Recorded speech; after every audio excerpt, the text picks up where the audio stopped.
Buenos días. Buenos días, profe. ¿Cómo están? ¿Cómo les va la vida? Bien. Bien, Bien, con gracias. frío. Pero bien. ¿Ustedes están bien también? Sí, ¿todo bien? Ya, genial. Súper.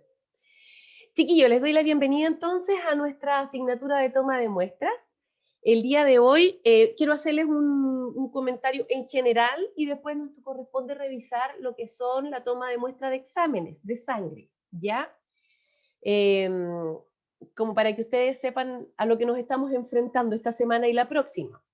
Ustedes saben que la próxima semana nos corresponde realizar la evaluación número 3, si no me equivoco es, ¿cierto? O la 2, la evaluación número 2, perdón, que corresponde a lo que es toma de muestra de exámenes de sangre en cuanto a las técnicas que se utilizan, ¿verdad? A la aplicación de la toma de muestra de sangre, a los tipos de exámenes de sangre, que es lo que finalmente vamos a ver esta semana y la próxima. La evaluación de la próxima semana se realiza fuera del horario de clases, ¿ya? No se realiza en la clase como lo hicimos con la primera evaluación. Por lo tanto, nosotros la próxima clase tenemos clases propiamente tal, no la prueba. La prueba se va a realizar fuera del horario de clase, ¿ya? Ustedes todavía no tienen habilitada el aula para poder visualizarla para la próxima semana, así que se las voy a mostrar muy rápidamente para que ustedes sepan lo que tienen que esperar, ¿ya? Primero que todo, el próximo viernes, que a nosotros nos corresponde realizar clases, tenemos el día feriado de NAC, por lo tanto, ese día no van a haber clases. Como no van a haber clases, pero sí tenemos que pasar materia que es súper importante para la evaluación, nosotros tenemos que realizar la clase antes del día viernes 11. Por esta razón, y evidenciando y revisando también el horario que ustedes tienen, la clase se adelanta para el día jueves 10 de junio. Por esta razón, les dejé puesto para que ustedes ya visualicen, hoy día en la tarde voy a abrirles el aula, para que ustedes vean que efectivamente está puesta la clase el día jueves 10, la vamos a realizar desde las 11:40 hasta las 13:10. ¿Sí? La idea es que ustedes podamos realizar esta clase porque es importante y aquí vamos a ver lo que es la técnica de toma de muestra de examen, que también es materia que está incluida dentro de la prueba. Hasta aquí, ¿tenemos dudas?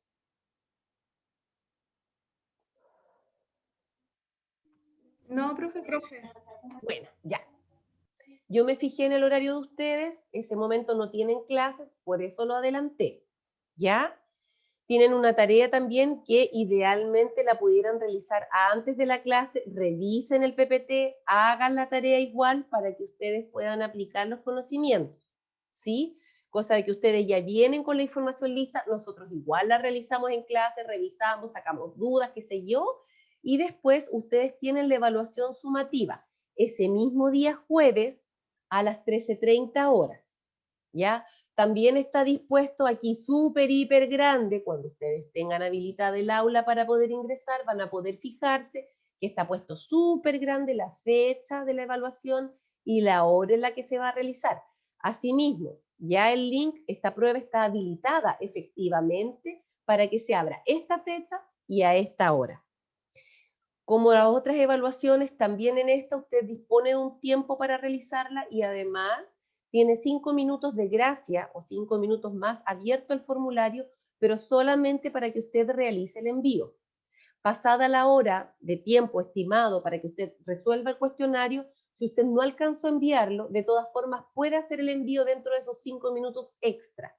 Durante esos 5 minutos extra solo puede hacer el envío, no puede cambiar nada más del formulario. ¿Ya? ¿Se entendió?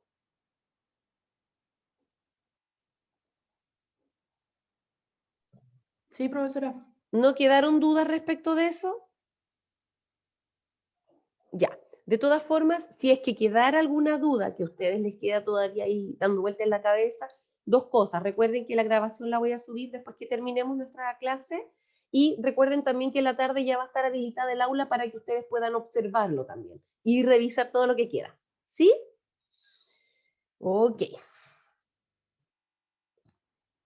Vamos a empezar entonces nosotros con la toma de muestra de exámenes de sangre, que es lo que nos corresponde revisar el día de hoy.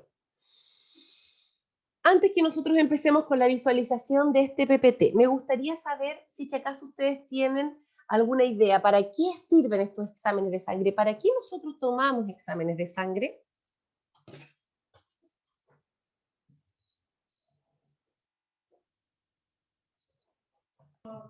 Como para analizar los componentes que tiene la sangre.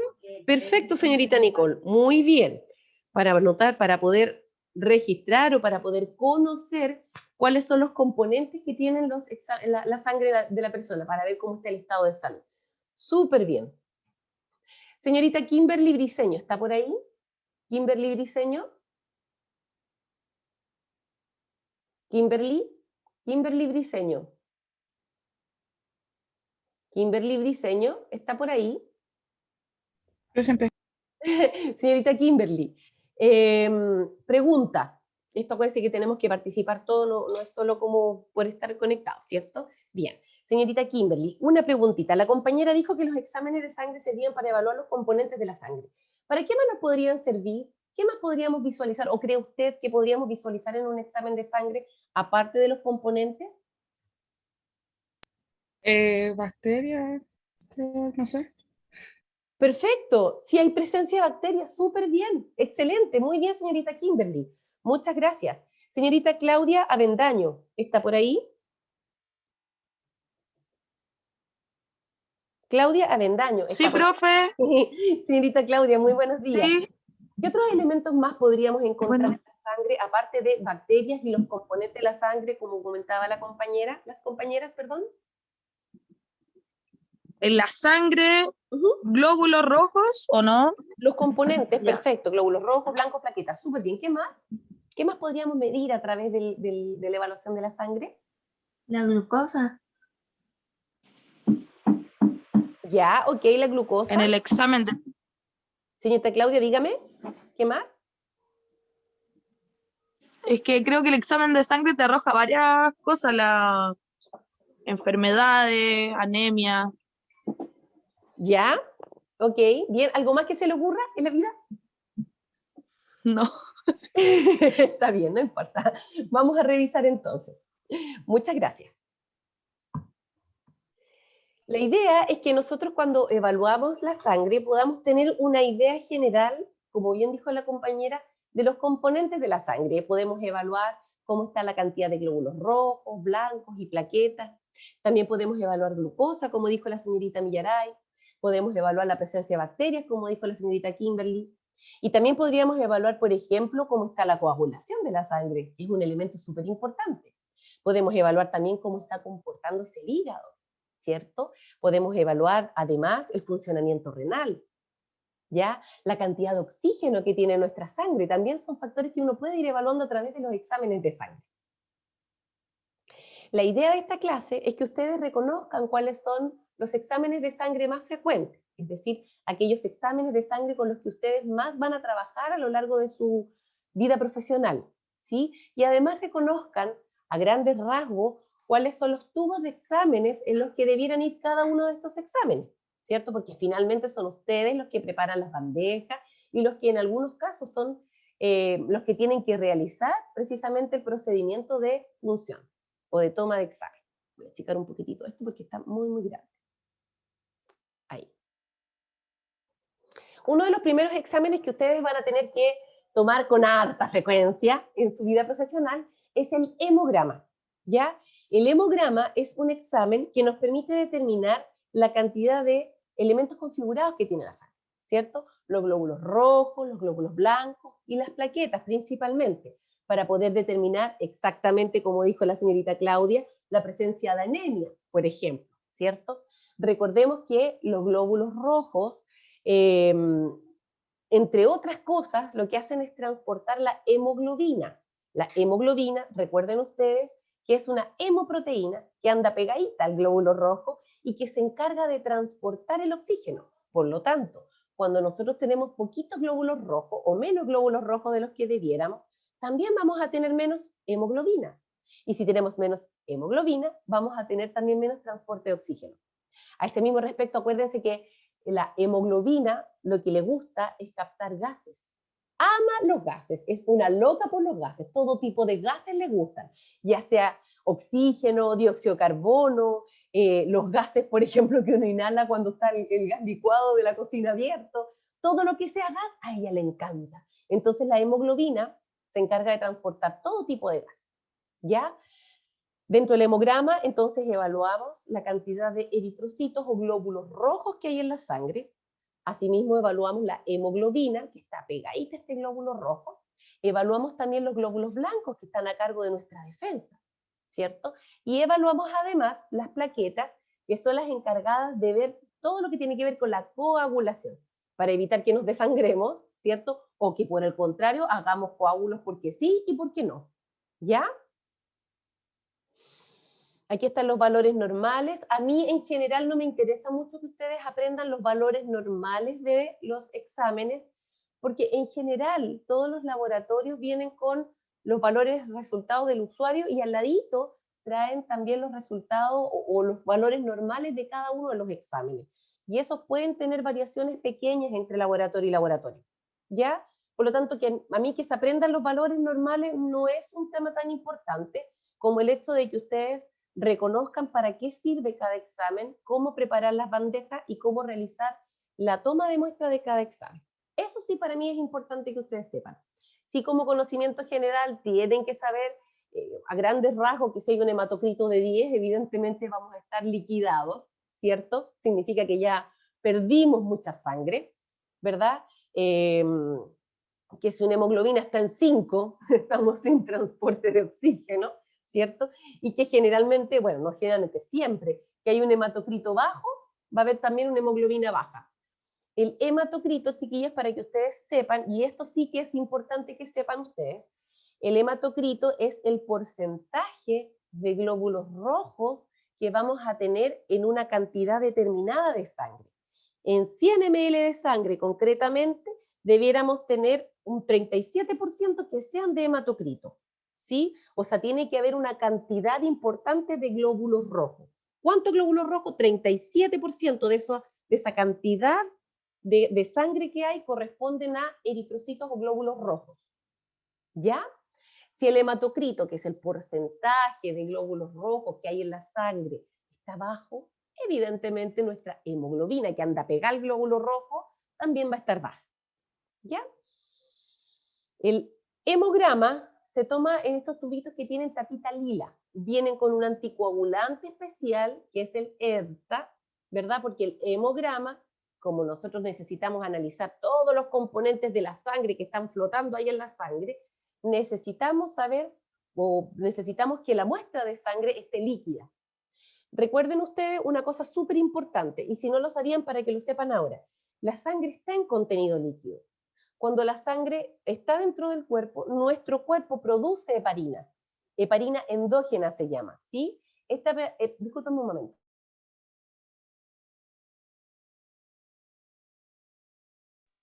Ya, discúlpenme. Recuerden ustedes que nosotros en el organismo tenemos normalmente heparina endógena, y esa heparina endógena es la que evita que se nos generen coágulos porque sí y porque no, ¿ya? Cuando la sangre se saca del cuerpo, ya no hay más producción de heparina endógena porque la sangre está en un frasco, ¿cierto? Y la sangre, por tanto, se va a separar en un líquido y en un coágulo. Cuando nosotros tomamos el hemograma, necesitamos que la sangre esté fluida como en condiciones normales. Necesitamos que esté líquida, que no haya esta separación. Por lo tanto, en el frasco de hemograma siempre va a haber este anticoagulante que evita que se generen coágulos, ¿ya? Y el anticoagulante que utiliza es el EDTA, ¿sí? Este tubito lila, ¿verdad? Este tubito con tapita lila viene con un anticoagulante porque necesitamos que sí o sí la muestra del hemograma vaya en función líquida, ¿ya? ¿Se entiende, chiquillos? Profe, ¿cómo se llama el anticoagulante que trae el tubito? EDTA, EDTA, es una abreviación para un nombre más complicado. EDTA. ¿Sí? Importante que sepa que viene con anticoagulante. Hay hartos tipos de anticoagulante y la verdad es que la diferencia entre uno y otro es que algunos tienen más duración, otros, no sé, pues mantienen o preservan las muestras de alguna manera u otra. En general lo importante es saber que van a haber muestras que requieren ir líquidas y muestras que requieren, para poder ser analizadas, que se separe entre el coágulo y el líquido. En este caso, en el hemograma, necesitamos que la muestra vaya líquida. Va específicamente en este tubito con tapita lila. ¿Ya? Lo otro súper importante, y así como se los dije desde el primer día de clase, cada laboratorio, cada lugar donde se analizan muestras, tiene su propio protocolo en cuanto a los tipos de frasquitos en los que va a ir la muestra. En el caso del hemograma, siempre, en todo lugar, y esto no varía jamás, nunca, jamás, jamás de los jamases, siempre, siempre, siempre, el hemograma va a ir en el tubito de tapa lila. Hay exámenes que va a depender del laboratorio, si te pide tapa roja o tapa verde, ¿ya? Van a tener condiciones más o menos parecidas en el traslado, ¿ya? Pero el hemograma siempre, siempre, siempre va a ir en el tubo con tapita lila. Hasta aquí, ¿se entiende? Sí, profesora. Sí. Genial. Otro examen que nosotros vamos a ver con cierta frecuencia es la velocidad hemática de sedimentación, o VHS. La V corta es de velocidad, la H es de hemática y la S de sedimentación. La velocidad hemática de sedimentación lo que hace es evaluar la velocidad con la que los eritrocitos, los glóbulos rojos, ¡fiu!, caen al fondo del tubo de ensayo. Cuando se toma la muestra, ¿verdad?, hay una velocidad en la que los eritrocitos o los glóbulos rojos van muriendo y van cayendo al fondo del tubo. Cuando hay un proceso inflamatorio o un proceso infeccioso en algunos casos, la célula tiene que trabajar más rápido para poder defenderse, ¿cierto? Requiere más actividad. Por lo tanto, esta célula va a agotar su vida mucho más rápido, va a trabajar como esclavo, rápido, rápido, rápido, va a durar menos, ¿sí? Y la velocidad con la que va a caer va a ser más rápida también. Va a estar más agotada, se va a desplomar, ¿no? ¿Ya? Eso es lo que mide este examen, la velocidad con la que la célula cae al tubo de ensayo o al tubo del examen, ¿verdad? Y que está asociado precisamente a la presencia de procesos inflamatorios. ¿Ya? Para que se pueda evaluar esto en el laboratorio, la muestra evidentemente tiene que llegar anticoagulada, pues tiene que llegar líquida.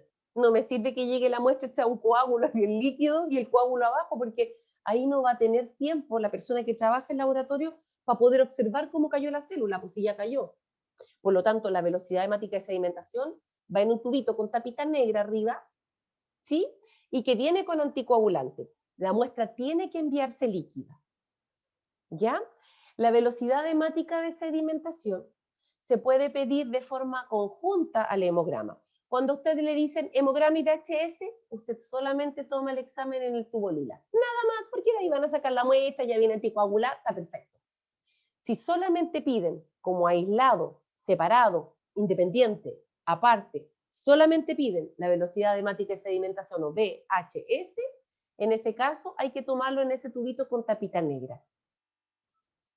¿Se entendió?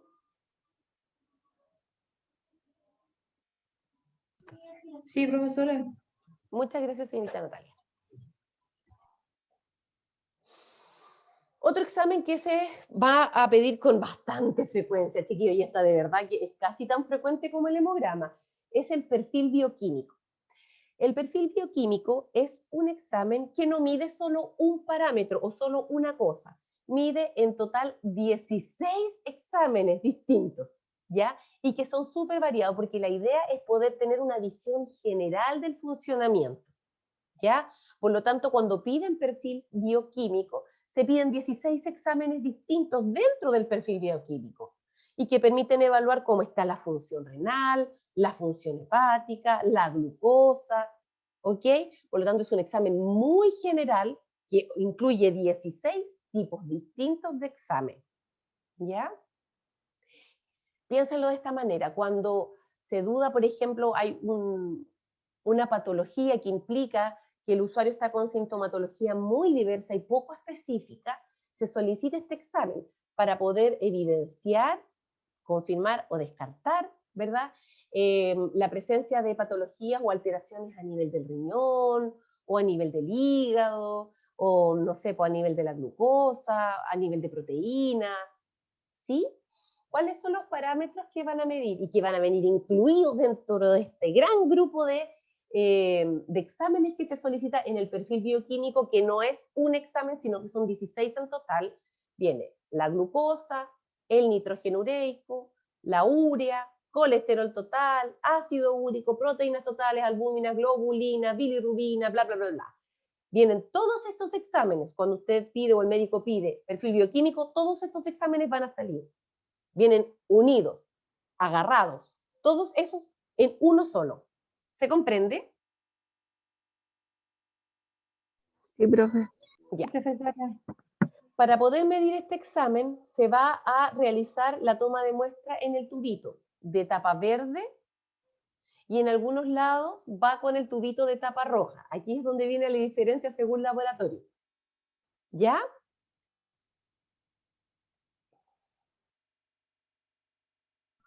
Profe, ¿esa va con anticoagulante o no?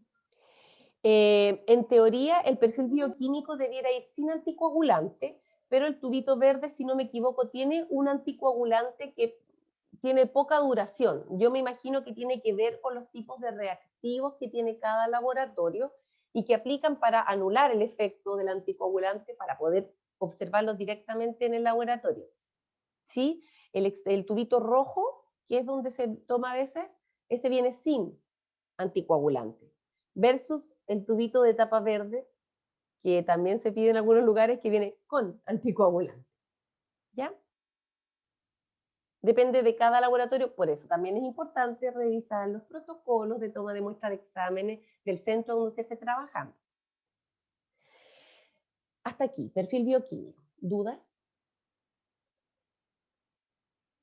¿No? Ya.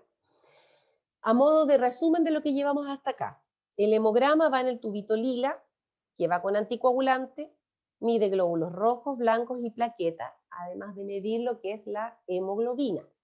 ¿Sí? El VHS es un examen que mide la velocidad de sedimentación, se pide cuando hay procesos inflamatorios en curso, también infecciosos, ¿sí? Y viene cuando se pide aislado, separado, distinto, alejado, no lo piden con el hemograma, piden solito, en ese caso viene en el tubito de tapa negra y viene con anticoagulante. El perfil bioquímico es otro examen, mide 16 parámetros, puede pedirse en el tubito verde o tubito con tapa roja. Ahora, otro examen que nosotros vamos a evaluar, o que vamos a, no evaluar, vamos a tomar con bastante frecuencia, es la PCR, que es un examen distinto a la PCR que se toma ahora por el COVID, ¿ya? Este es un examen de sangre, que es diferente al del COVID, no es el del COVID.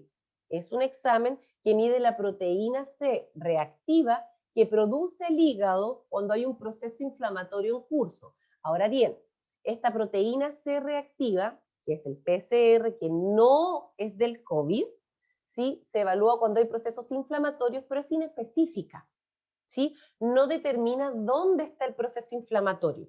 Normalmente se complementa con el VHS, que les comentaba adelante, que medía proceso inflamatorio o proceso infeccioso, perdón, se me enredó la lengua, ¿ya? Esta proteína C reactiva, entonces, es una proteína que se produce en el hígado cuando hay un proceso inflamatorio en curso. ¿Sí? ¿Se entendió? Sí. ¿Es la prueba del COVID? No. Ya. No. Muchas gracias, señoritas.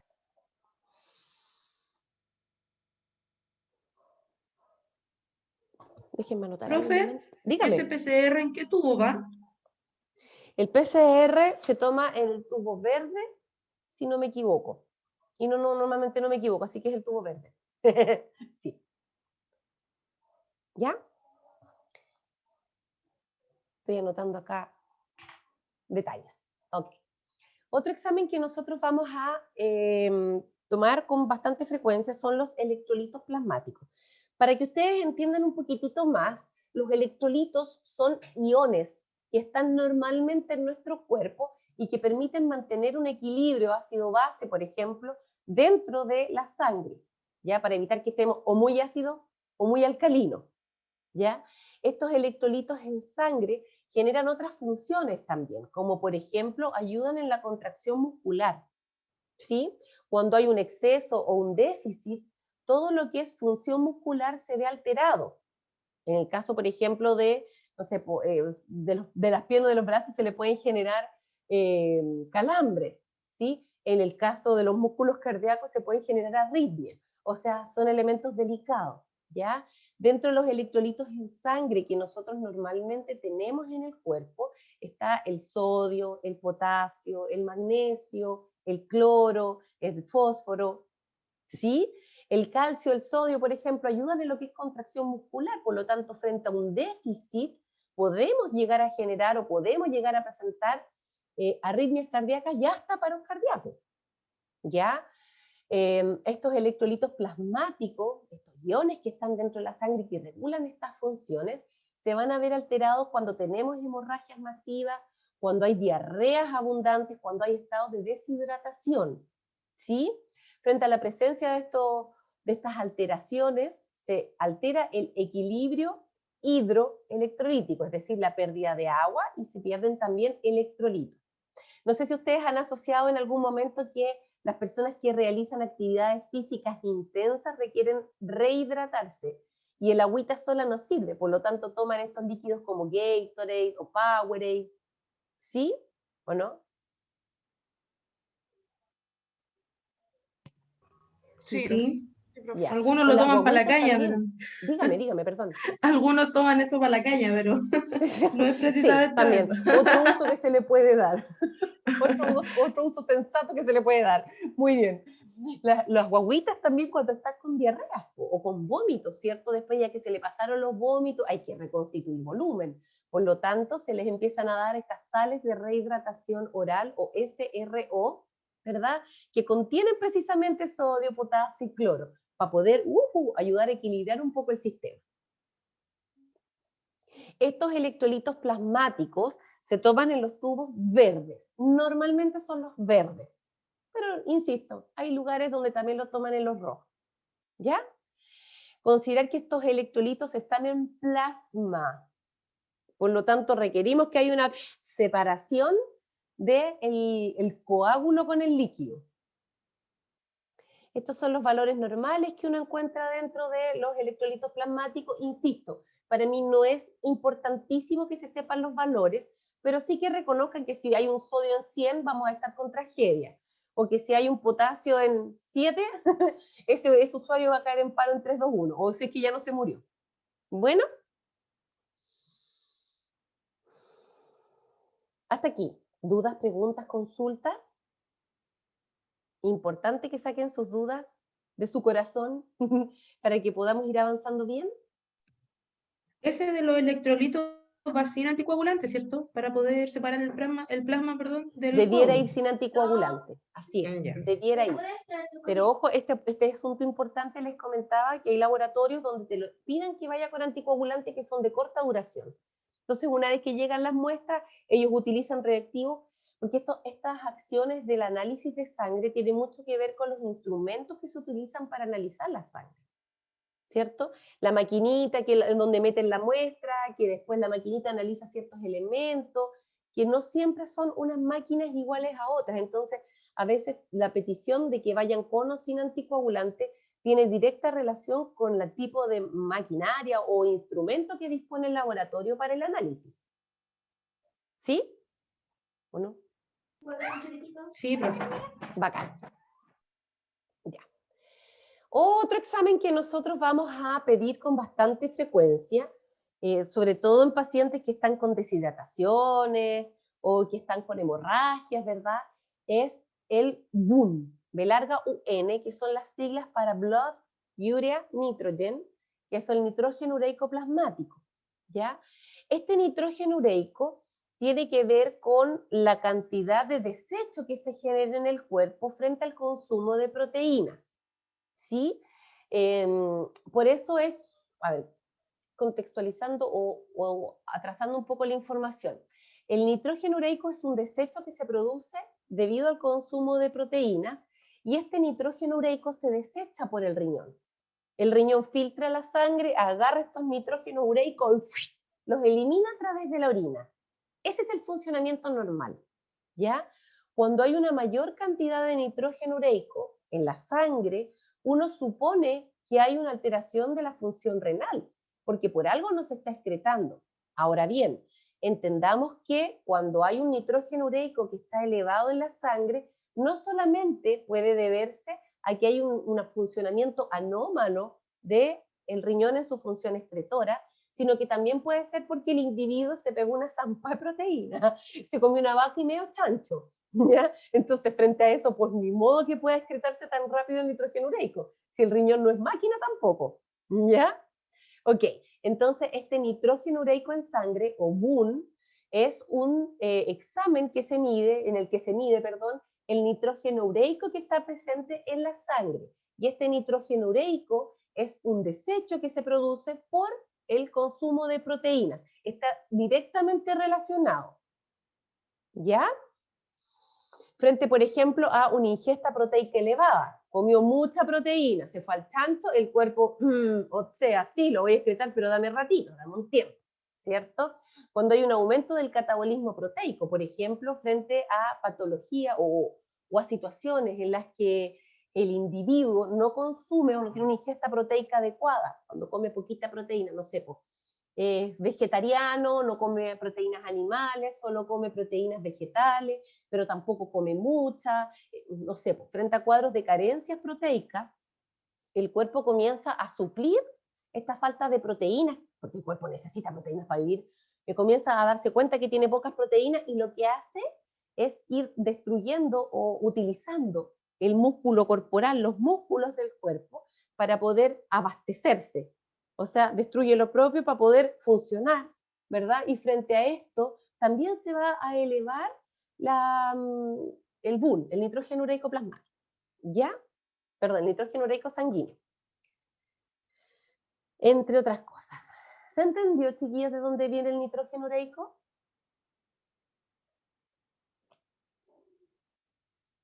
¿O quedaron confusiones? Si quedan confusiones, no hay problema en repetirlo. Por favor, no se queden con dudas. Yo quedé media enredada, profe. Ya, ¿con qué? Cuénteme. Con el tema de la producción del nitrógeno. Ya, no hay problema. Cuando nosotros consumimos proteína, una vaca, un chancho, un plato de lenteja, huevo, cualquier alimento, semilla, avena, cualquier alimento que contenga proteínas, ¿verdad? Nuestro cuerpo va a utilizar esas proteínas, ¿cierto? Para poder funcionar, para poder armar los músculos, para establecer o ayudar en la presión oncótica, entre otras cosas. Cuando empieza a agarrar esta proteína que está en el cuerpo, en la guata, en el estómago, empieza a destruir esta, no sé, pues esta vaca, este pedazo de carne molido que está aquí, comienza a agarrar las proteínas y las empieza a utilizar. Ya, empieza el proceso de transformación, la utiliza y producto del uso de esta proteína, ¿verdad? De la existencia de esta proteína dentro del cuerpo, el desecho es nitrógeno ureico, elementos nitrogenados. Imaginemos lo que lo mete en una maquinita, en la maquinita se procesa esta proteína, se saca la energía que necesitamos para la proteína, las cadenas de aminoácidos para las células, piripipupopú, y este residuo, esta basurita que quedó, se desecha a la sangre como nitrógeno ureico. ¿Se entiende un poco mejor? ¿No? Sí, profe. Sí. Ahora sí. Ese nitrógeno ureico que queda en la sangre flotando, soy el desecho, soy la basura, como no sé, por la mascarilla en el océano, esta después pasa por el riñón, a través de la sangre, ¿cierto? El riñón filtra la sangre, agarra estos desechos nitrogenados, estos nitrógenos ureicos, los saca y los elimina junto con la orina. Cuando no se elimina por la orina o no se elimina en la cantidad suficiente, comienza a aumentar el nivel en la sangre, porque está pasando por el riñón filtra todo lo que puede y elimina una parte, pero la otra sigue dando vuelta en la sangre porque todavía no ha podido ser filtrada. Era mucha cantidad de proteína, el riñón estaba agotado tratando de eliminar la proteína. El nitrógeno ureico sigue flotando ahí, en la sangre. ¿Sí? Se pesquisa esta cantidad y uno ahí puede decir, ay, el nitrógeno ureico está elevado en sangre, ¿por qué será? ¿Qué será? ¿Se entiende un poco mejor?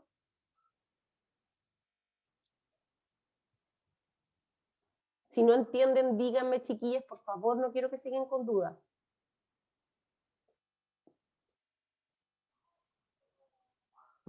Sí, profesora. Profesora, sí, Sí se entiende.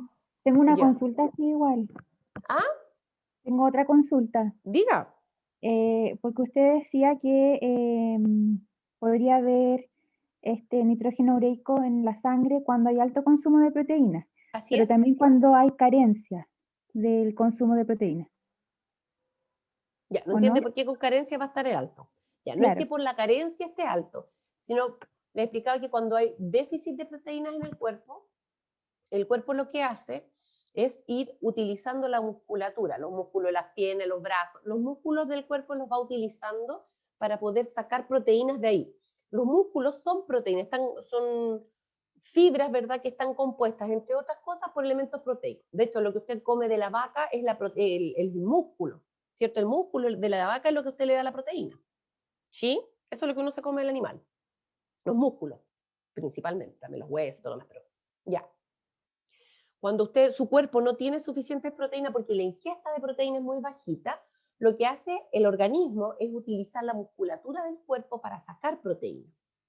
¿Sí? Y como saca proteínas como desesperado y empieza a sintetizarlas como pueda, se genera este desecho elevado de nitrógeno ureico. ¿Sí?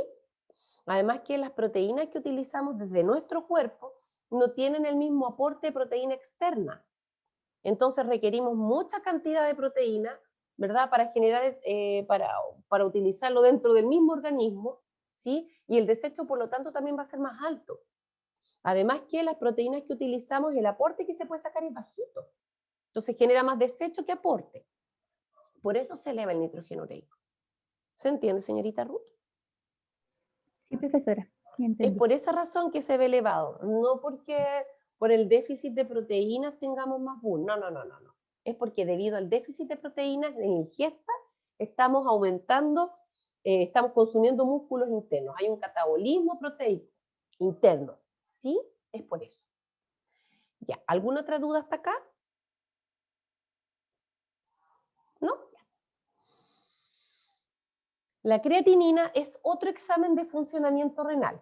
¿Ya? Esta creatinina es un desecho que se genera a partir de la contracción muscular. Cada vez que usted camina, se sienta, se para, mastica, mira, mueve un dedo, mueve el otro, revuelve la olla, respira incluso, frente a cada contracción muscular que usted realiza, y hasta cuando duerme realiza contracciones musculares, ¿verdad? Va, perdón, va a metabolizarse esta creatina que normalmente está en el músculo. Las fibras musculares están compuestas, entre otras cosas, por un elemento llamado creatina. Cada vez que el músculo se contrae o se aprieta, que son muchísimas veces en el día, esta creatina es eliminada o metabolizada, mejor dicho, metabolizada dentro del cuerpo y se produce nuevamente un desecho, que es la creatinina. ¿Ya? La creatinina es un desecho que se excreta también por el riñón. ¿Sí? ¿Se entiende hasta acá? Sí, profe. Ya. Cuando esta creatinina está elevada en la sangre, quiere decir lo mismo, que el riñón no está eliminándola como debe. ¿Sí? Esta creatinina sí es más específica sobre el funcionamiento del riñón. Esta sí es mucho más, más clara o más concreta en relación al funcionamiento renal, porque no presenta grandes variaciones, salvo que usted sea una deportista de alto rendimiento que realiza contracciones musculares así, pero brígidamente, constantemente, ¿cierto? No debiera por qué tener la creatinina elevada constantemente tampoco, ¿sí?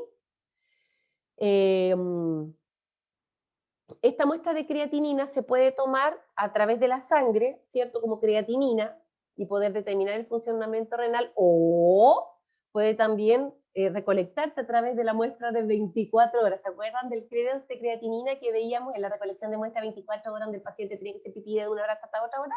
¿Se acuerdan de eso? ¿Exámenes de orina? Sí, Profesora.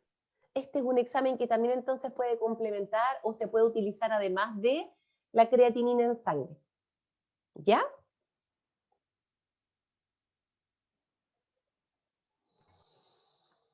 Otro examen que ustedes van a tener que tomar con frecuencia es el examen de perfil hepático. igual que el perfil bioquímico que mide una serie de exámenes. El perfil bioquímico, acuérdense que medía, ¿cuántos exámenes medía el perfil bioquímico? 16. 16, ¿cierto? Ya. En este caso, el perfil hepático también mide una serie de exámenes que van a evaluar cómo están las enzimas y las proteínas en la sangre. Va a ir evaluando cómo es que este hígado, ¿verdad?, está realizando la pega. Si es que acaso está funcionando bien, si es que acaso está funcionando mal. Evalúa la bilirrubina, ¿verdad?, que está dentro de la función también del hígado de producirla, ¿cierto? Y de esta manera se puede determinar si hay alguna alteración. ¿Cuáles son los exámenes que miden? Por ejemplo, el GOT, que es la transaminasa glutamiloacética. Más abreviado como son. Aquí está escrito el nombre si usted quiere el trabalengua. Aquí está la abreviación que es lo que normalmente utilizamos. El GOT, el GPT, el GGT, que son pruebas específicas, chiquillos, de lo que es la función del hígado. Específica, ¿sí? El LDH también es lo que va midiendo para poder evaluar la función hepática, las fosfatasas alcalinas, la bilirrubina, las albúminas, que es un tipo de proteína que va a generar, se podría decir, el hígado, ¿cierto? Y que tiene una función súper importante. Dentro de todas las funciones que tiene, está la de poder mantener en la sangre o el agüita de la sangre dentro del vaso sanguíneo, para evitar que el agua se nos vaya para afuera y se generen los edemas o encharcamientos. ¿Ustedes han tenido alguna vez o han visto algún paciente que tenga, por ejemplo, algún daño hepático? ¿Han estado familiarizados en algún momento con eso? Yo no, profe. Yo no. Pucha, que fome ya. Bueno, una de las características que tienen estos usuarios es que se edematizan. Los pacientes con daño hepático crónico generan algo llamado anasarca y también generan, se me olvidó cómo se llama, la acumulación de líquido en la zona abdominal. Se realiza la paracentesis para poder eliminarlo. No me acuerdo el nombre. Anasarca y... ¡Ay, que alguien me ayude! Alguien tiene que saber, alguien tiene que saber. Uy, a mí se me olvidó. Se me olvidó. Espérenme. Profe, ¿cuál era el título de esa diapositiva? Que no. Exámenes de sangre más frecuentes. Profe, ¿será la ascitis, algo así? La citis, muchas gracias. Sí, así se llama. Ascitis, así. La citis es la acumulación de líquido en la zona abdominal y la anasarca es este edema generalizado que se produce en el cuerpo. Y una de las razones, yo diría que la principal razón por la que esto se produce es porque no hay suficiente albúmina. La albúmina es la proteína que se encarga de mantener el agua, el líquido, dentro del vaso sanguíneo. Y esa albúmina la produce el hígado. Entonces, cuando el hígado no funciona bien, o ya está como para el gato, medio estropeado, digamos, esta albúmina comienza a bajar en su producción y por lo tanto hay menor cantidad dentro del vaso sanguíneo y el agua dice, libertad! Y se nos va para otro lado, como las locas, ¿ya? Bueno, estos son algunos de los exámenes, entonces, o no algunos, estos son los exámenes que mide el perfil hepático y en general nos van a poder ayudar a determinar cómo está el funcionamiento. ¿Se entiende? ¿O está complicado entender? Díganme la verdad que puedo soportarlo.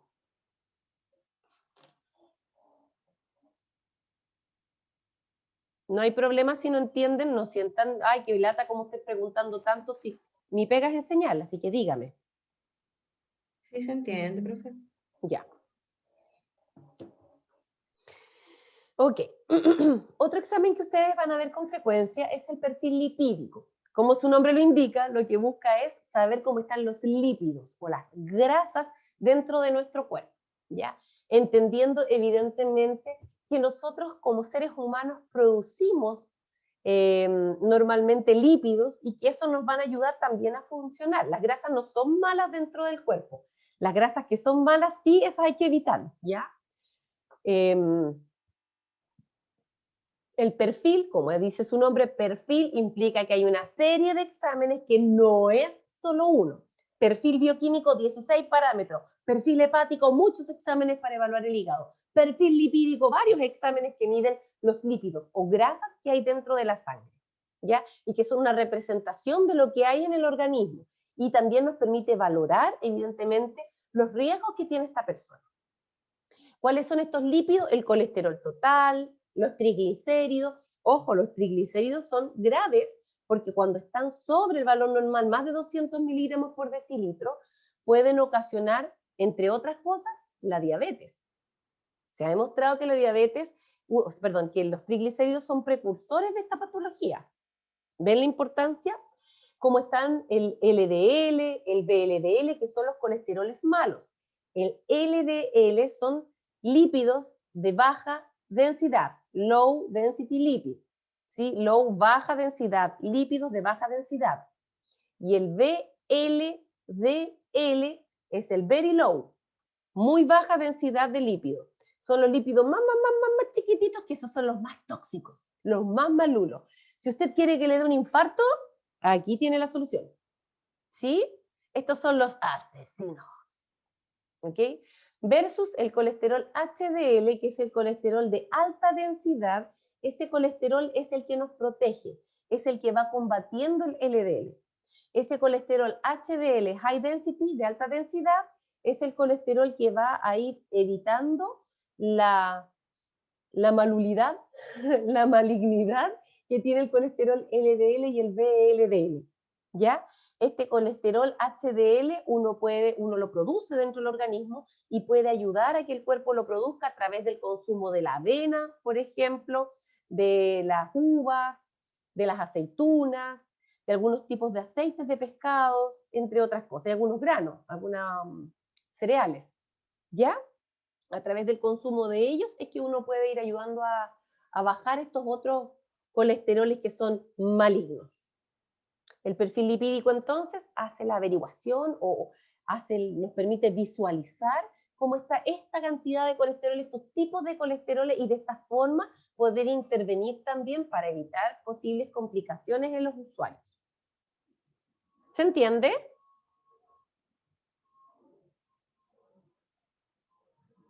No es una pregunta retórica, ¿se entiende? Sí, profesora. ¿RPT?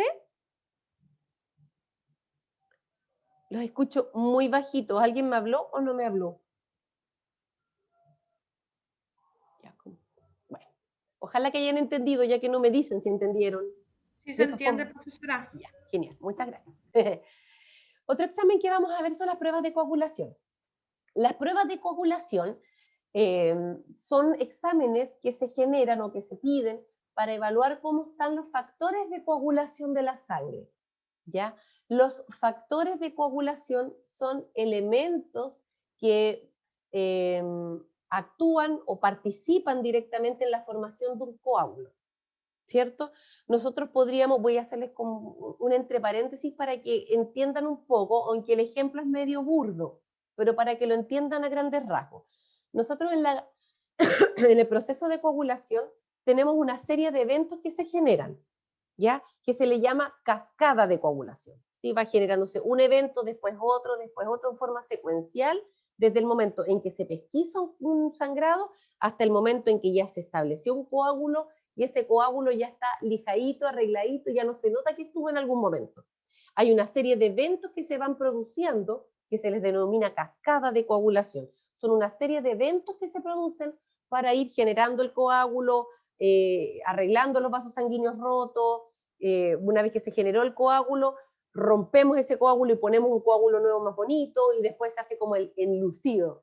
Se echa la enchulada, la arreglada para que no se note que hubo en algún momento un sangrado ahí. Todos estos pasos, todos estos procesos forman parte del proceso de coagulación. Por eso se le llama cascada de coagulación. Y dentro de cada uno de estos pasos que se generan para generar el coágulo, para evitar que hayan hemorragias, hay factores o elementos que van actuando entre medio o en el mismo proceso para realizar este coágulo. Visto desde una cosa media extraña, pero que se puede contextualizar un poco, que se puede hacer la analogía, cuando usted, no sé, pues se rompe una tubería, ¿ok? Nos dimos cuenta que se rompió la tubería, lo que se hace ahí es llegar y poner, no sé, un plástico, cortar el agua primero, cortamos el agua, ya. Después que cortamos el agua, ponemos un plástico en esa cañería para evitar que las gotitas sigan saliendo. Después vamos a poner, no sé, pues si la cañería es de fierro, vamos a buscar algo para soldar, ¿cierto? Vamos a soldar esa cañería. Después de que soldamos esa cañería, sacamos el plastiquito, ¿verdad? Ya vemos que no hay ninguna fuga, medimos y lijamos esa soldadura para que no nos quede fea. Ya. Todo ese proceso que hubo desde que se rompió la cañería hasta que ya quedó tiquitaca como nueva, es lo mismo que sucede cuando hay una ruptura de un vaso sanguíneo. Se genera este sangrado, tratamos de parar el sangrado generando primero una contracción en los vasos sanguíneos, después de la contracción del vaso sanguíneo vienen unos factores y ayudan a producir un coágulo, después ese coágulo viene y se genera como un sellado definitivo de ese vaso sanguíneo, se arma un coágulo más grande, después se rompe ese coágulo, se pone uno más bonito, se lija y se deja bonito, como que nunca hubiera pasado nada. Aquí mismo, en la que es la cascada de coagulación, en todos estos procesos, ¿verdad?, en los que se generó la coagulación, es lo que se va a evaluar en este examen de prueba, ¿ya? Pruebas de coagulación. Se miden estos factores de coagulación, ¿verdad?, que controlan el sangrado, ¿sí? Cuando hay una lesión en los vasos sanguíneos, estos factores de coagulación, estos elementos que intervienen en la coagulación, generan este coágulo para evitar que siga habiendo una pérdida de sangre. Eso lo hace solito el cuerpo, como cuando usted se corta y se deja, ya se aprieta un momentito y después ya no sangra más. Un momento en que le quedó una costra, después la costra se fue achicando hasta que se salió la costra y quedó como que nada. ¿Lo han visto? ¿Lo han vivido? Sí. Ok. Estas pruebas de coagulación se van a pedir por diversas razones, chiquillos. Cuando los pacientes, por ejemplo, tienen una falla hepática o tienen alguna lesión en el hígado, los pacientes no tienden a coagular como en condiciones normales, ¿ya? Se ve una alteración en sus factores de coagulación. Un paciente con un daño hepático tiene más tendencia a desarrollar sangrados activos y a veces sin ninguna razón que una persona que está sana, ¿ya? Se realiza también, evidentemente, antes de una cirugía, porque necesitamos saber cómo está la posibilidad de coagular de este usuario, porque no se nos deshaga en sangre en la camilla, ¿cierto? ¿Y cuáles son estos exámenes de coagulación que se solicitan? TTPK, TTPA también, son exámenes concretos que miden los tiempos de acción de estas proteínas o de estos factores de coagulación. Van a medir la cantidad de elementos que hay para poder generar un coágulo, o sea, cuántas proteínas, cuántos factores de coagulación hay para evitar que haya un sangrado. ¿Se entiende? Vamos a evaluar la cantidad de proteínas, ¿verdad? De protrombina, de otros elementos que producen el coágulo, para ver si que acaso hay suficiente cantidad para generar un coágulo y además vamos a evaluar el tiempo que se demoran en producir este coágulo. ¿Se entiende, chiquillos, o está un poco enredado?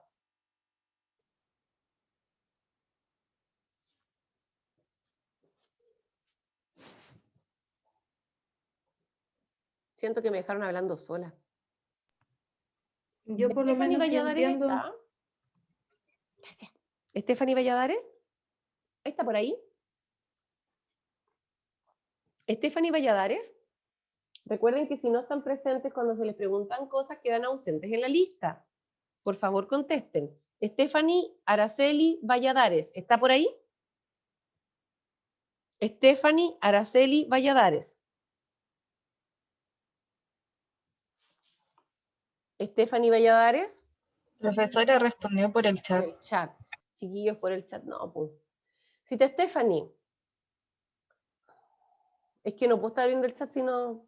Ok. Señorita Stephanie, usted, mientras tanto, quiero que me diga y que nos ilumine acá con... a ver, más facilito. ¿Qué es lo que mide el perfil bioquímico? Anótelo ahí en el chat mientras tanto. Stephanie Valladares, ya. Ok. La señorita Tiare Valenzuela está por ahí. Tiare Valenzuela. Tiare Valenzuela. Tiare Valenzuela. Ay, Dios. Tiare Valenzuela. ¿No está Tiare? Tiare Valenzuela. Señorita Tiare, necesito que conteste por el micrófono, por favor. Tiare.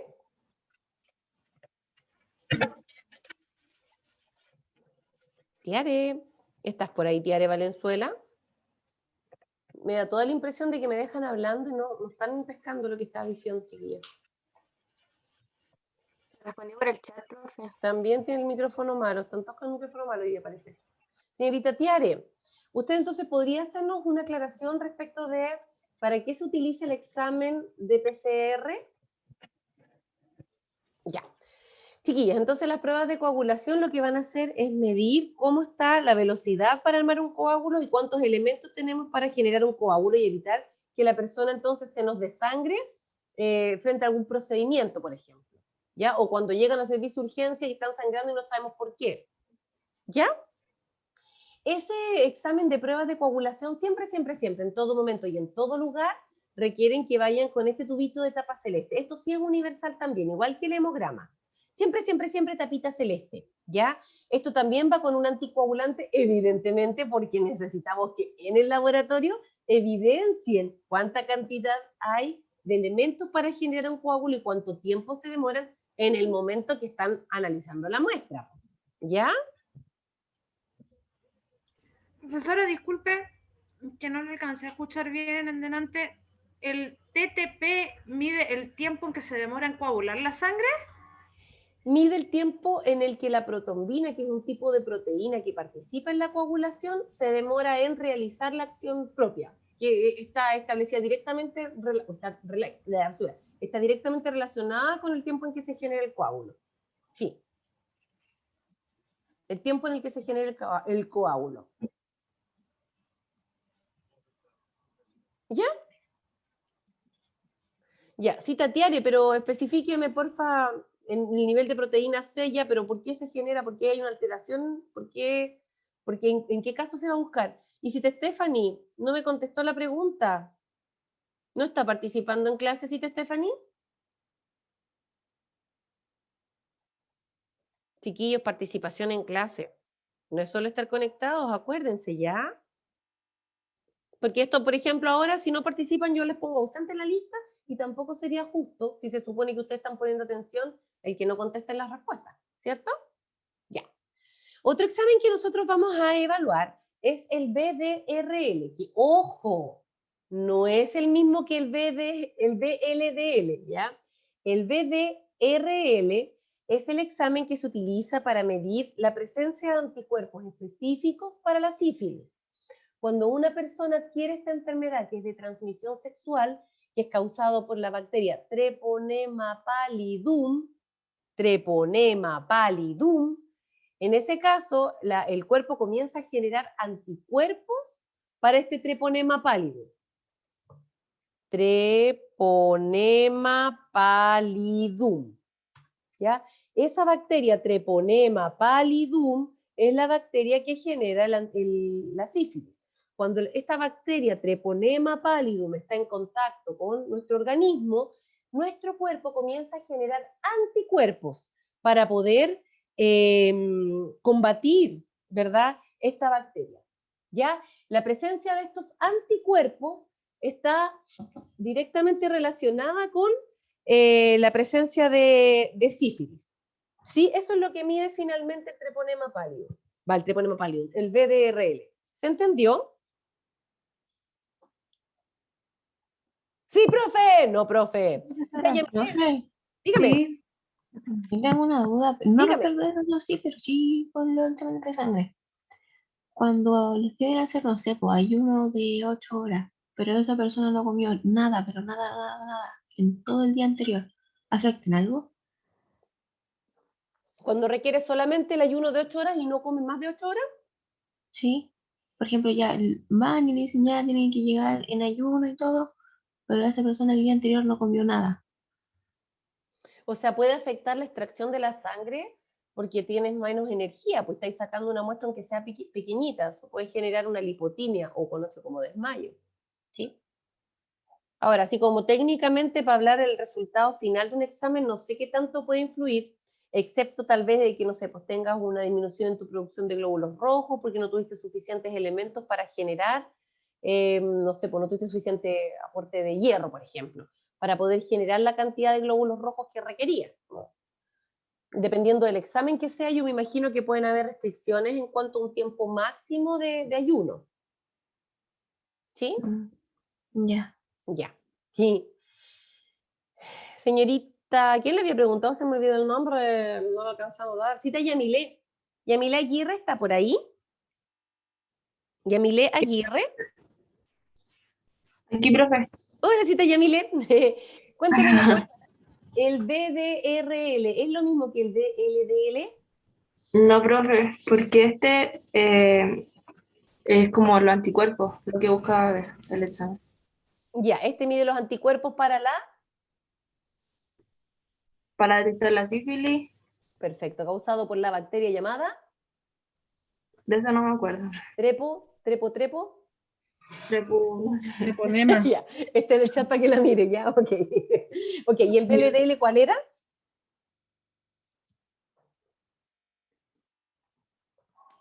¿Cita Yamilé? No me acuerdo, profe. El BLDL. A ver, pida comodín. Colesterol, cuando era muy bajo. Perfecto, un colesterol de baja densidad. Muy bien, señorita Yamilé. Vamos a anotarle aquí como que sí participa. Muy bien. Ok. Aquí. Ok. Entonces el BDRL lo que nos va a ayudar es poder evaluar la presencia de sífilis, ¿ya? Recordar que cuando se generan anticuerpos específicos para una enfermedad, esos anticuerpos no se eliminan porque usted elimine la enfermedad, sino que quedan mantenidos en el tiempo. Evidentemente, si no, ¿para qué vacunaríamos? O sea, hoy, ¿ya? Ok, otro examen que nosotros vamos a pedir o que se van a tomar con bastante frecuencia es el test de tolerancia a la glucosa, ¿ya? El test de tolerancia a la glucosa lo que hace es evaluar cómo es la respuesta del cuerpo frente a una carga grande de glucosa, ¿sí? Se utiliza en la pesquisa de la diabetes mellitus. Lo que se hace es solicitarle al usuario que llegue con 8 horas de ayuno, se le da una carga de glucosa de 75 gramos, ya sea en el laboratorio que te dan unas bebiditas como tipo Bills de ese tamaño, que son muy malulas, ¿verdad? Y que tienen estos 75 gramos de azúcar, de glucosa específicamente, o te piden que tú compres los 75 gramos de glucosa, que en todas las farmacias los venden, y lleves tu jarrito con tu cuchara y un limoncito, y eso normalmente se hace en los sistemas públicos, ¿ya? Te toman una muestra de sangre en ayuna, te hacen beber estos 75 gramos de glucosa, te dejan sentada en la sala de espera durante 2 horas sin realizar ningún tipo de actividad, ojalá ni siquiera pararte. Pasadas 2 horas, te toman una muestra de sangre y ven cómo fue tu reacción o la reacción del cuerpo a esta sobrecarga de azúcar o de glucosa. ¿Ya? Cuando nosotros en glicemia en ayuna debiéramos tener de 60 a 100 miligramos por decilitro, dependiendo del laboratorio pueden ser 70 a 110, pero normal ya 60 a 100 miligramos según la norma técnica del MinSal. ¿Sí? Cuando estás pasadas las 2 horas y presentas una glicemia entre 140 y 200 miligramos por decilitro, estamos hablando de que hay una intolerancia a la glucosa. ¿Ya? Si es mayor de 200 miligramos por decilitro, estamos hablando de que la persona presenta una diabetes. ¿Ya? ¿Se entiende? Si está mayor es porque tiene diabetes. Mayor de 200 es diabetes. Y menor, Entre no... 140 y 200, intolerancia a la glucosa. Ya.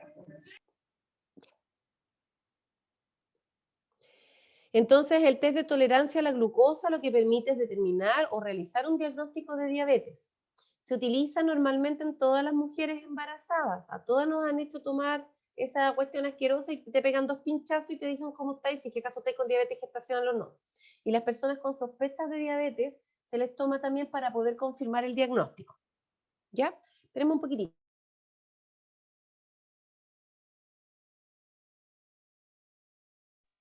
Ya. Ok. Ya. Los gases arteriales. Estos son otros exámenes que se van a solicitar para poder evaluar el estado del usuario. Estos gases arteriales, como yo les comentaba, los gases arteriales, perdón, los gases son los que se transmiten, uy, que estoy media mensa, perdónenme mi trabalengua atroz. Ya. Los gases arteriales se transportan a través de la hemoglobina, ¿sí?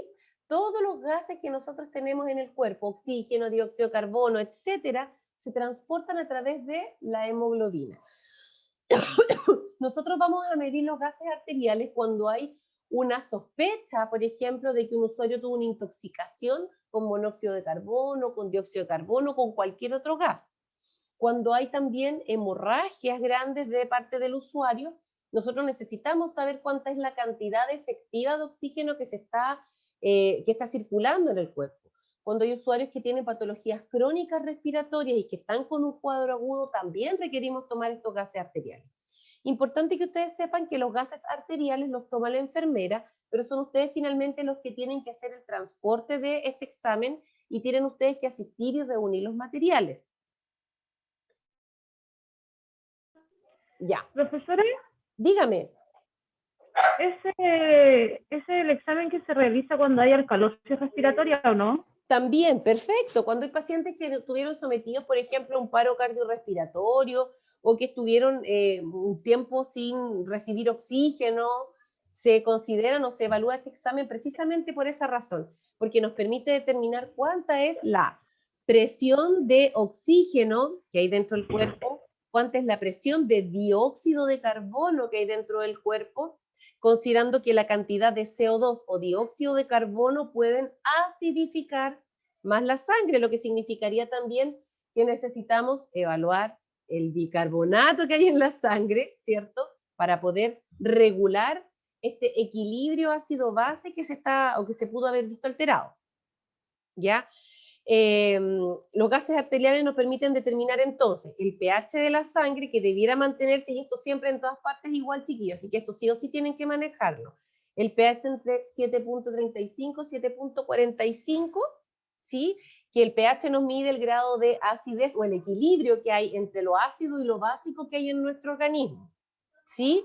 Este pH se va a ver afectado, por ejemplo, cuando tenemos más CO2 en el cuerpo, en cuyo caso la sangre se va a poner más ácida, cuando tenemos un exceso de bicarbonato producido en nuestro organismo, lo que va a significar que nuestra sangre esté más básica, y en ambos casos se ve alterado este equilibrio existente. ¿Ya? Eso. Importante también de los gases arteriales que ustedes sepan. Uno, que lo toma la enfermera. Lo otro es que estos gases o esta muestra de sangre arterial tiene que ir heparinizada. Normalmente existen estos como jeringuitas chiquititas en los laboratorios que te entregan para poder tomar este examen. Esta jeringa chiquitita viene con bicarbonato, viene con anticoagulante adentro, viene lista para que usted ponga la muestra adentro. Y viene también con una tapita, ¿ya? La muestra de gases arteriales, cuando no tienen estas jeringuitas especiales que ya vienen con el anticoagulante, usted va a tener que poner esta jeringa de 3 cc, de 3 cc, va a tener que sacar un ml de heparina, echar el émbolo para atrás con la heparina, para tratar de que se llenen todas las paredes del tubo con la heparina, volver a empujar la heparina hacia el frasco, ¿sí? Y después va a tener que utilizar esa jeringa para hacer trasvasijada la muestra de la sangre arterial hasta la muestra de la heparinizada, ¿ya? La muestra de gases arteriales va con unidades refrigerantes hacia el laboratorio. Chiquillos, ojo acá, esto es súper importante. Antenitas paradas, aquí todas las orejitas bien atentas, todos mirando la cámara. Yucu, yucu, yucu. Chiquillos, la muestra de gases arteriales tiene sí o sí que ir con unidades refrigerantes, porque recuerden ustedes que en condiciones normales nuestras células están utilizando glucosa y oxígeno, entre otros elementos, para funcionar, ¿sí? Nosotros necesitamos saber cómo está la concentración de gases, de aire, de CO2 dentro de la muestra sanguínea. Si nosotros enviamos la muestra en condiciones normales sin unidades refrigerantes, la célula va a ir utilizando el oxígeno que hay dentro de esta muestra.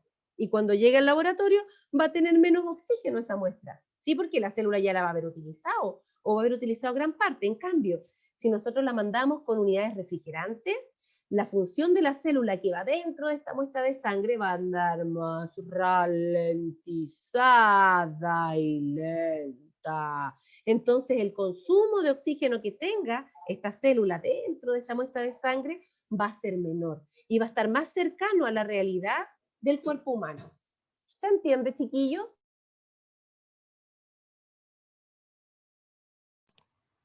Sí, profesora. Ya, Sí. perfecto. Bótalo en la basura, hijo, por favor. Disculpe, chiquillo.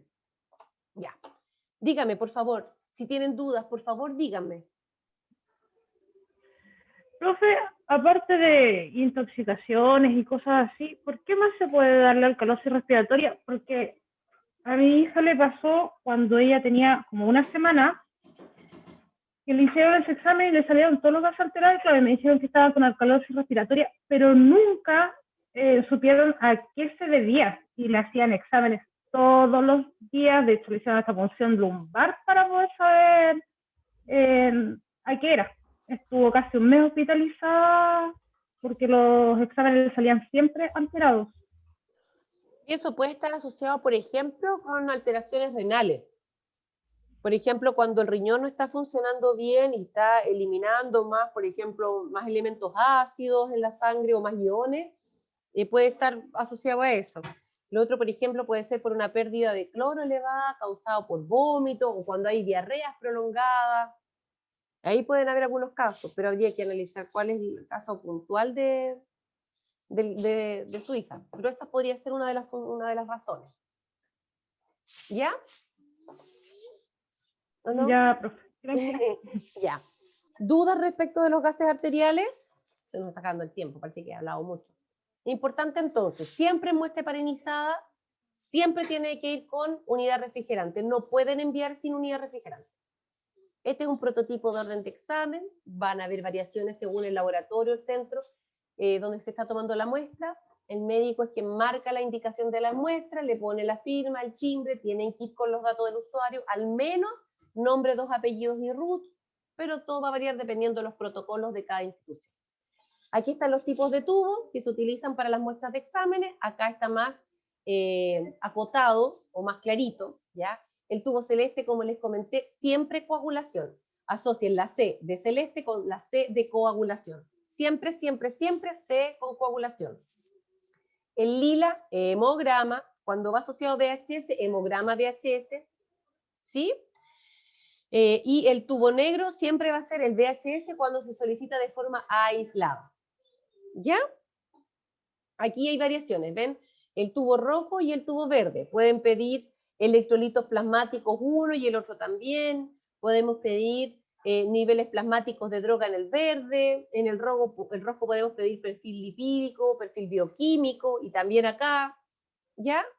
Este amarillo no siempre se encuentra en todas partes, pero amarillo y rojo tienen como lo mismo. Son ambos secos, solo que este gel que trae el tubito amarillo se utiliza para separar o para ayudar a coagular más la muestra.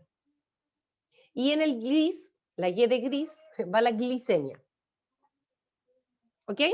Tubo gris, glicemia.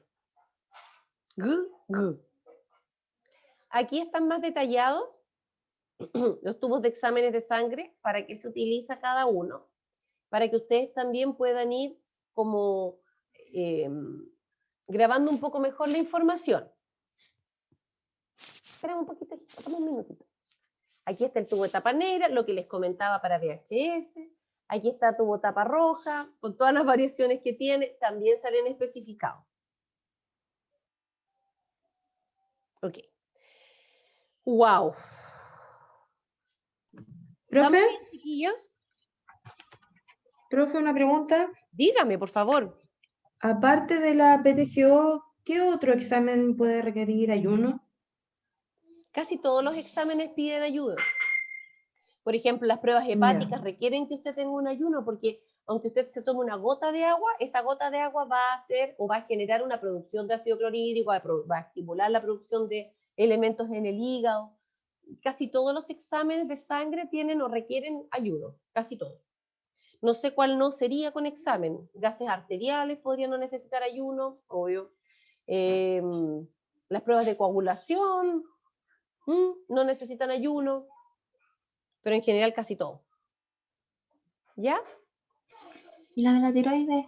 La prueba de la tiroides también, porque cuando usted come, también la tiroides tiene que activarse para poder ir ayudando a producir algunas hormonas o elementos que estimulan los procesos digestivos. Así que también.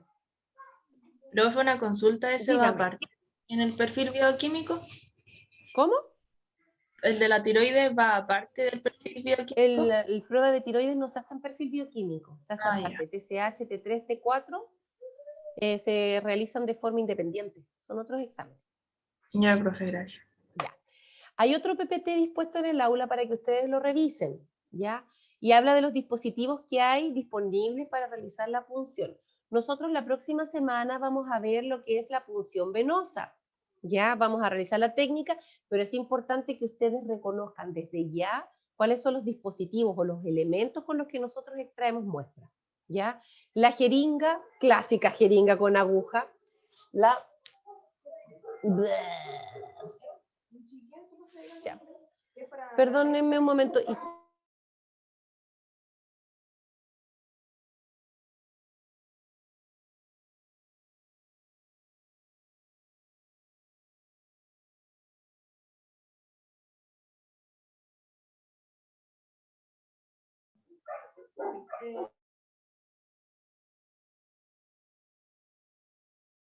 Disculpen, chiquillos, por favor, temas caseros, lo siento, esto de trabajar en casa de repente complica un poco la existencia, perdonen. Ya, nosotros podemos utilizar el sistema jeringa con aguja, que es el clásico que uno va con la jeringa y con la aguja, o podemos usar la mariposa en vez de la aguja para funcionar, ¿cierto? En ambos casos nosotros estamos súper familiarizados con esos dispositivos. Tenemos también el sistema Venoyect o sistema de extracción al vacío. Estos sistemas de extracción al vacío pueden utilizar una jeringa,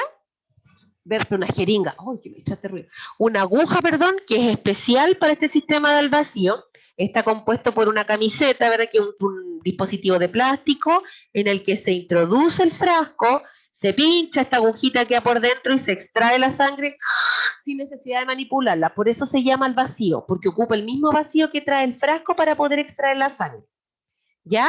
Ese es siempre el mismo. Ahora, lo que varía es que podemos utilizar la aguja, ¿verdad? La aguja, o podemos utilizar la mariposa unida a la camiseta.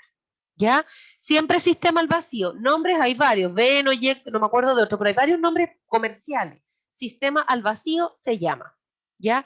Sistema al vacío, entonces, es este tubito plástico en el que se introduce el frasco de muestra y mediante el vacío que trae el frasquito se saca la sangre que requiere el usuario o que requiere el frasquito para obtenerse. Y este sistema al vacío entonces puede ser utilizado mediante aguja, para conectar, para pinchar al paciente se usa la aguja, o se utiliza la mariposa. ¿Cómo se una? Así. La camiseta, ¿verdad? Que es donde va el tubito muestra, se puede unir la parte que está más blanquita, ¿verdad? Es la que viene con una gomita con capucha. Esto se atornilla acá, queda atornilladito como eso, y la parte gris, que es la que viene acá por dentro, queda por dentro. Esta parte de acá, chiquilla, gris que ustedes ven, es una gomita que está cubriendo la aguja. ¿Ya? Entonces, cuando ingresa el frasquito, solo que pincha el frasquito, ¿sí? Se levanta así, como que se arrastra esa gomita para atrás, y queda la aguja expuesta dentro del frasco para poder sacar la sangre que estaba dentro del paciente dentro del frasco. ¿Se entiende? Sí. Yo tengo esa aguja. Ya, así está más puesto también para que se comprenda mejor la idea. Ok. Ya, chiquillos, voy a pasarles la lista. Les voy a pedir siempre, chiquillos, y con mucho respeto se los pido siempre, ¿ya? Que ustedes participen en clase, porque la idea de que ustedes estén en clase no es que la profe hable mucho, sino que ustedes puedan intervenir también, puedan ir aportando lo que ustedes ya saben. Todos los conocimientos que ustedes traen, chiquillas, son súper útiles para que nosotros aprendamos. Yo también aprendo lo que ustedes saben. Entonces siempre tiene que ser la comunicación así. ¿Ya? Usted puede haberse tomado el examen del Huichulay, entonces, profe, yo me tomé ese examen, ¿y sabe qué? Y toda esa información, todo ese conocimiento que usted trae, a todos nos sirve. No nos priven de eso, no se queden solo escuchando lo que la profe habla, ¿ya? Porque lo que la profe dice no es la absoluta verdad dentro de toda la vida. Existen otras verdades en el mundo, ¿ya? Eso. Voy a pasarles la lista, tiqui, tiqui, ti. Estoy abriendo aquí la sesión ya para poder empezar a pasarles. Ok. Yamile Aguirre sí estaba. Presente, profe. Bien.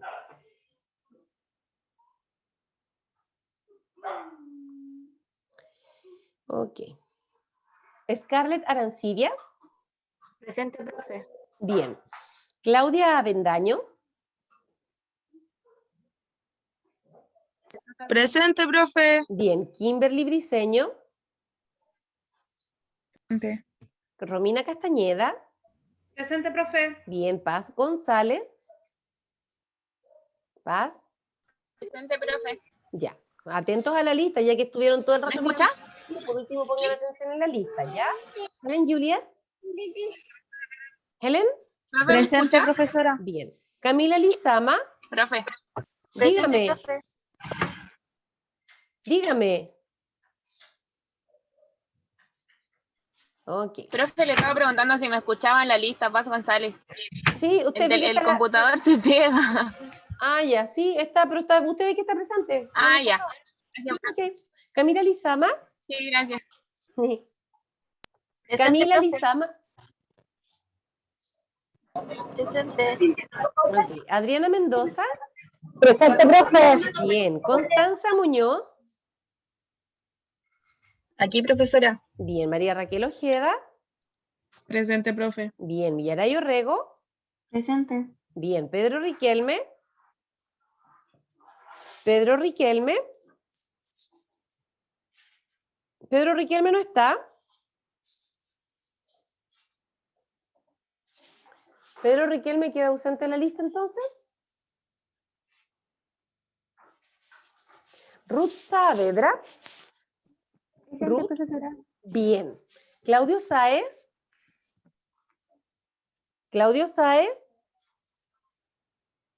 Claudio Sáez queda ausente de la lista. Nayeli Salinas. Nayeli Salinas. Aquí, profe. Bien. Tiare Valenzuela, ya le estaba cambiando el apellido. Tiare Valenzuela. ¿Está presente, Tiare? Sí, profe, dijo por la lista, por el chat que sea. Bien. Stephanie Valladares también estaba presente. Y Natalia Zambrano. Presente. Bien. Quedan ausentes de la lista entonces don Pedro Riquelme y Claudio Sáez.